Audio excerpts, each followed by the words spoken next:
A while back I showed how to clean up the inside of a TV remote control so it wouldn't have the TV turning itself on and off again. Essentially what was happening, there was a conductive grease that was shorting things out that you had to clean up, and it rejuvenated your remote control. Now let's take a closer look at what that looks like, because what it turns out to be is a silicone glue, not glue, but silicone oil that comes out of the molding process of the silicone rubber. Let's take a closer look at that.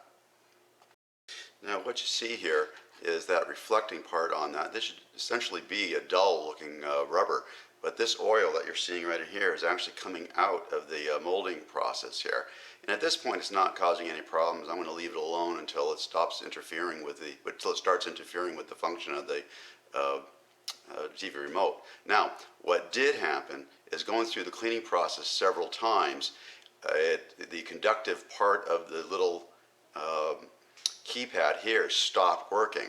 Now there's a problem. This is silicone. Very little sticks to silicone. Many people try using a conductive paint or something like that in order to allow this to create conduction on these little tracings that are right here on that. And these are basically printed carbon on here. So there's some people use a silver paint and other kind of conductive paints that are on the keypad. These all work, but they tend to break off because of the silicone. Nothing really wants to stick to it. Now I found something that sticks to it pretty well, and at least in the short term, every year or so if I have to repeat it again, so what? But it hasn't given me any sign of sloughing off at this point. Let me show you what we did here. Right here was the most often key that I was using, and I had cleaned it off so many times that evidently I cleaned off the conductive pad on here.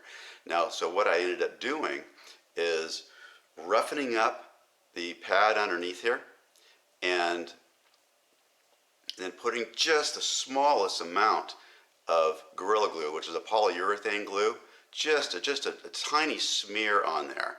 And then I placed a piece of tinfoil on top of it. Now, one of the problems that you'll have with a polyurethane glue is it reacts to moisture and wants to bubble up. So the moisture can just be what's in the air.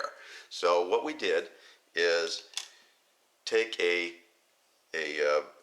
small piece of something about the same size. In this case, it was a piece of wire. And I put something so that nothing would stick to it, place it on top, and then just put a weight on it. Let it rest there for 24 hours, and I came up and I did not end up having any type of rising of the tinfoil off of it, and it stuck on really well. I don't anticipate this coming off at all. I mean, there's really not a lot of sideways action or anything that would cause it to flex off. It's in a channel, and this works perfectly. Controls the TV just as it was brand new. Now, what you want to be careful is you want to keep this within the confines of this channel, and you want to make sure that it doesn't rise up with the glue or offset. Now, you may try some other types of glues, and quite frankly, a lot of my glues were so hard to deal with that I couldn't get them to stick to the silicone. They just kept on sticking to whatever the applicator I was using. And so this polyurethane worked really well, and I anticipate it to be a solution. If you have any questions, go ahead and put the questions in the comments below, and I'll see if I can help you out. But this worked for me, and I hope it works for you.